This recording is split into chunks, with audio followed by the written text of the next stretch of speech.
Hi! Today, let's talk about past experiences. What did you do last weekend? Last weekend, I went to an expensive restaurant. It costed me a kidney. Careful!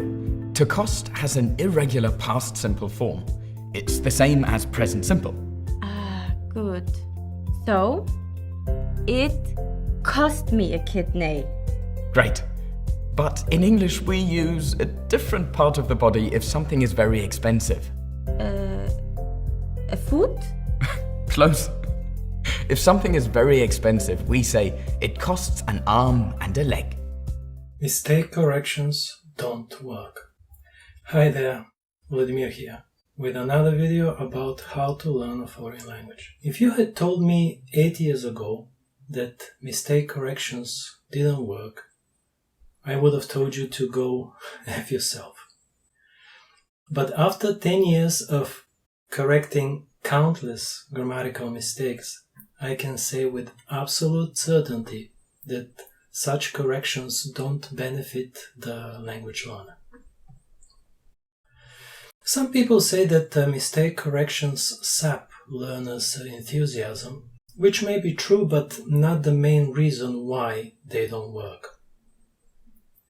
To answer the question why mistake corrections don't work, first we need to answer the question, why do people make mistakes? Why did the student in Lingodo's own video make those mistakes? Why did she say costed instead of the simpler cost? And where did that kidney come from? Here is why. People make mistakes when they speak and write because they make mistakes when they read and listen. People make mistakes when they speak because they're pressured into speaking way too soon, not having spent enough time reading and listening to their target language. People make mistakes because they don't know how to study vocabulary and grammar, and so they cannot retain the things they've learned, which is why mistake corrections don't work. Mistake corrections don't work because they don't stick. Mistake corrections don't stick because people haven't spent enough quality time with the target language.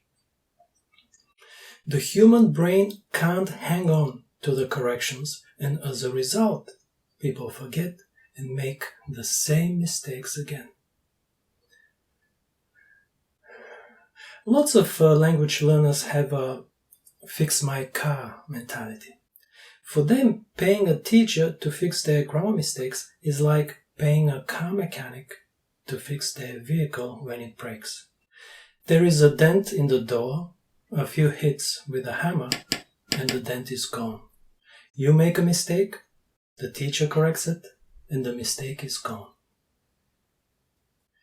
Now, the problem with this type of mindset is that, unlike your car, which was once new and unbroken, your target language was never grammatically correct. The car mechanic fixes your vehicle to its original unbroken state, whereas the state of your target language was always broken. Mistake corrections don't stick because there isn't a solid foundation. And there isn't a solid foundation because you haven't spent enough time reading and listening to your target language, which in turn means that you don't have a sense of correct and incorrect. But even if you think that you still think that mistake corrections work, then do yourself a favor and answer the following question. How many lessons are you going to need to have all your mistakes fixed by your teachers? And how much money? In Lingodo's own example, their teacher erased from the student's brain with some kind of magical eraser the ed from the verb cost. But what about future mistakes with put, set, fit, shut, hurt, cut, quit, hit, or any other irregular verb for that matter? What about all possible mistakes with Spanish, Japanese, Korean, German verb conjugations? How many lessons are you going to need? And what about that it costs an arm and a leg correction?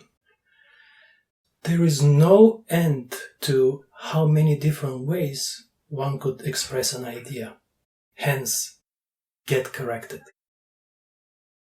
To begin with, it cost an arm and a leg is redundant because the student already said expensive. A better way would be, last weekend I went to a restaurant. It was very expensive. But instead of very, one could say astronomically, outrageously, incredibly, bloody, effing, ridiculously, quite, pretty, and the list goes on. We could make it even simpler. Last weekend I went to a very expensive restaurant. Or, last weekend I dined out at a very expensive restaurant. And instead of expensive, we could say fancy, posh, upscale, overpriced, etc. It cost an arm and a leg could be rephrased. It cost a lot. It cost a bomb. It cost me a pretty penny. It cost a small fortune. It cost a fortune. I had to sell my kidney. It was a total rip-off. It wasn't cheap. There is no limit to the number of sentences one could make. Correct. Give me 15 more minutes and I'll teach you 100 different ways to tell your stupid restaurant story. A story nobody cares about. The only reason we are talking about your weekend is because I'm getting paid. It's what I'd say if I were the teacher. And what is the student supposed to do with all that vocabulary and grammar? Put it on flashcards and start drilling, rapping, and then at the beginning of her next lesson, kill another 5 minutes on vocabulary review. What about the remaining thousands of words and sentences? Webster's third New International Dictionary includes some 470,000 entries. Correcting random grammatical mistakes without explaining the cause of those mistakes is a very inefficient and expensive way of learning. The smartest thing to do when fixing a problem is to figure out what caused it in order to prevent it from happening again. As Benjamin Franklin is believed to have said, an ounce of prevention is worth a pound of cure.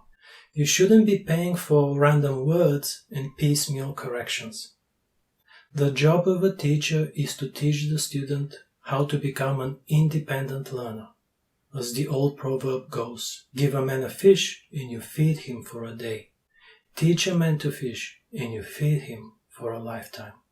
There's virtually nothing in this Lingala lesson that would help the student learn her target language in an effective and efficient manner. And I'm not picking on Lingala. It's what I think about every language school. And I repeat, every language school, whether it's online or offline. What they offer is babysitting, glorified babysitting, not teaching. Language schools should not exist. Foreign language learning as a separate subject should not exist. You can't outsource language learning. You can't outsource mistake correction. And it's not a matter of choice. It's not like some adults prefer learning with a teacher and others learning alone. It's not like some people prefer being corrected and others don't. Adults have no choice but to be independent. It's what my book, Virtually Native, will teach. Available on Amazon and virtuallynative.com.